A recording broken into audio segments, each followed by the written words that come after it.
انہوں نے پوچھا منکر نکیر کا کیا ہوا؟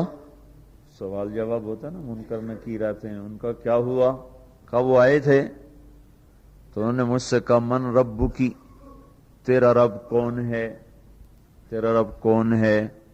تو میں نے منکر نکیر سے کہا جس اللہ کو 40 سال نہیں بھلایا اس کو 4 ہاتھ زمین کے نیچے آ کر میں بھول جاؤں گی؟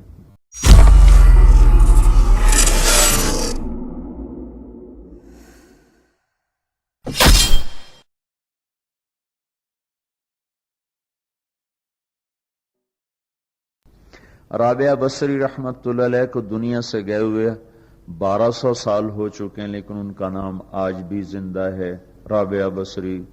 گلگت کی عورتوں کو بھی پتہ ہے رابعہ بصری کوئی بڑی اعلیٰ درجے کی خاتون تھی، پنجاب کی عورت کو بھی پتہ ہے، عرب کی عجم کی عورتوں کو پتہ ہے رابعہ بصری نہ کوئی شہزادی تھی، نہ کوئی ملکہ تھی، نہ کوئی وہ خوبصورت تھی، نہ کوئی خاندانی تھی، بلکہ عورت ہونے کے لحاظ سے ہر عیب اس میں تھا۔ خاندان اچھا ہونا چاہیے تو وہ غلام تھیں، باندھی تھی، شکل اچھی ہونی چاہیے تو وہ بدصورت تھیں، کالی تھی۔ پہ چلو شکل بے کیسی ہو، خاندان کیسا، اولاد کے قابل تو ہو، رابعہ بصری اولاد کے قابل بھی نہیں تھی، بانج اس کو کہتے ہیں، جو عورت اولاد کے قابل نہ ہو اس کو اردو میں بانج کہتے ہیں، عربی میں عقیم کہتے ہیں، آپ کی زبان میں بھی کچھ کہتے ہوں گے، ہیں؟ شونی تھی۔ تو اب بتاؤ عورت ہونے کے لحاظ سے کوئی چیز ہے؟ شکل، پہلا تاثر شکل کالی، دوسرا تاثر خاندان غلام، تیسرا تاثر اولاد کے قابل نہیں، بانج ہے، شونی ہے۔ تو 1200 سال کے بعد میں گلگت میں کیوں اس کا نام بلند کر رہا ہوں؟ میں نے کسی بادشاہ کی بیوی کا نام تو نہیں لیا، سکندر کی بیوی اور بنو امیہ اور بنو عباس کی ملکہ اور بیگمات، ان کے نام تو نہیں لیے، میں کہہ رہا ہوں رابعہ بصری۔ ان کی عادت یہ تھی وہ روزانہ عشاء کی نماز کے بعد غسل کر کے کپڑے بدل کے اپنے خامن سے پوچھتی آپ کو میری ضرورت ہے؟ اگر وہ کہتے کوئی نہیں ہے تو پھر پوچھتی مجھے اجازت ہے؟ وہ کہتے اجازت ہے تو پھر مصلی پہ کھڑی ہو جاتی ہے اور فجر کی نماز تک مصلی پر کھڑی رہتی تھی۔ ان کا خامن جلدی فوت ہو گیا، جوانی میں ہی بیوہ ہو گئی، تو حسن بصری بصرہ کے امام، کیا سارے مسلمانوں کے امام تھے، وہ خود آئے، خود چل کے آئے کہ میں آپ سے شادی کرنا چاہتا ہوں۔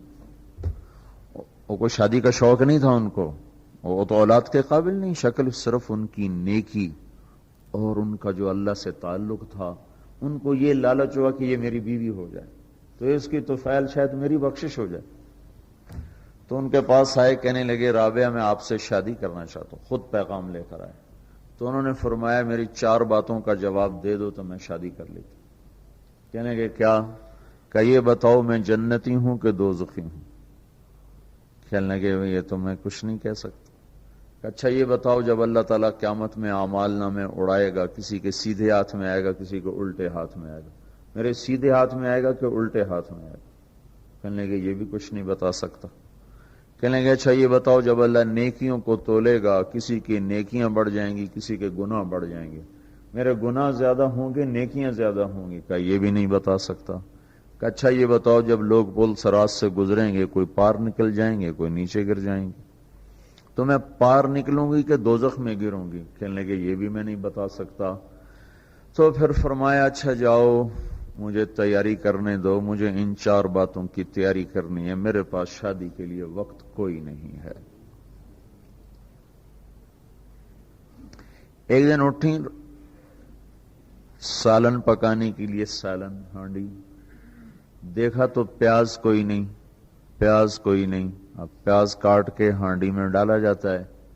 اب پریشان بیٹھی ہیں، نہ کوئی بیٹا، نہ بیٹی، نہ خامند، نہ بھائی، نہ کوئی خادمہ۔ تب سوچ میں پڑی پیاز کہاں سے لوں؟ اوپر سے ایک چیل اڑتی ہوئی جا رہی تھی، اس کے پنجوں میں پیاز تھا۔ جب وہ اوپر آئی ہے تو اس کے پنجے چھوٹے اور پیاز سیدھا رابعہ بصری کی گود میں آ کے گرا. کہ جو ہم سے دوستی لگاتے ہیں ہم پرندوں کو ان کا خدمت گزار بنا دیتے. ہاں، جو اللہ سے دوستی لگا لیتے ہیں اللہ دنیا ان کے لیے مسخر کر دیتے، اللہ دنیا ان کے پاؤں میں ڈال دیتے. تو جب ان کا انتقال ہوا، رات کو ان کا انتقال ہو، تو اپنی خادمہ سے کہا بس 2-4 آدمی بلا کے مجھے جلدی سے دفن کر دو، کسی کو نہ بتاؤ، صبح لوگوں کو بتا دینا،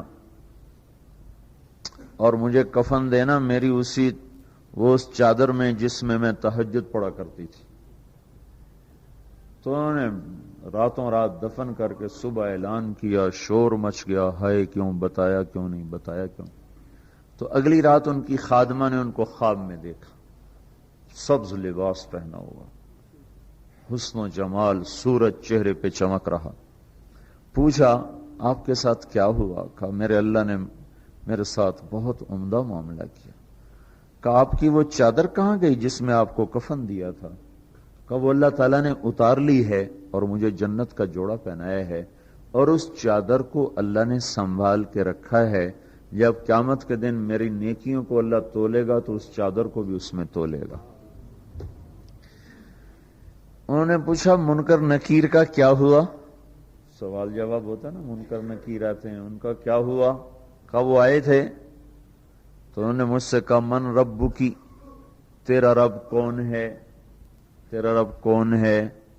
تو میں نے منکر نکیر سے کہا جس اللہ کو 40 سال نہیں بھلایا اس کو 4 ہاتھ زمین کے نیچے آ کر میں بھول جاؤں گی. یہ نہیں کہا ربی اللہ ہے، بلکہ ان کو یوں کہا کہ جس رب کو 40 سال میں نہ بھلا سکی اس کو 4 ہاتھ زمین کے نیچے آ کر میں بھول جاؤں گی. تو منکر نکیر نے کہا اب اس کا آگے کیا حساب لینا، چلو بھائی واپس چلو، چلو بھائی واپس چلو. یہ بات آپ نے حضرت عمر سے فرمائی تھی، عمر وہ کیا دن ہوگا جب تو قبر میں ہوگا اور منکر نکیر آئیں گے زمین کو چیرتے ہوئے، اور ان کے ہاتھ میں ہتھوڑا ہوگا، ساری دنیا کے انسان جن اٹھانا چاہیں تو اٹھا نہیں سکیں گے، اور ان کی آواز میں بجلی کی کڑک ہوگی، اور وہ زمین کو چیرتے ہوئے آئیں گے، ان کے دانت لمبے ہوں گے.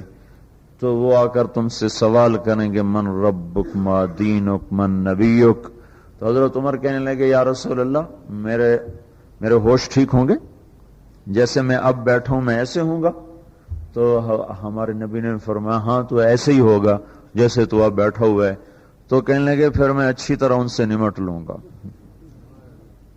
تو جبریل آئے، کہنے لگے یا رسول اللہ ہم دیکھ رہے ہیں آگے کہ عمر کو جب قبر میں ڈالا جائے گا اور آ کر منکر نکیر ان سے سوال کریں کہ مر ربک، تو یہ کہیں گے ربی اللہ فمن ربکما، میرا رب تو اللہ ہے، تم بتاؤ تمہارا رب کون ہے. میرا دین تو اسلام ہے، تم بتاؤ تمہارا دین کیا ہے. تو وہ منکر نکیر کہیں گے عجیب بات ہے، ہم تمہارا حساب لینے آئے کہ تم ہمارا حساب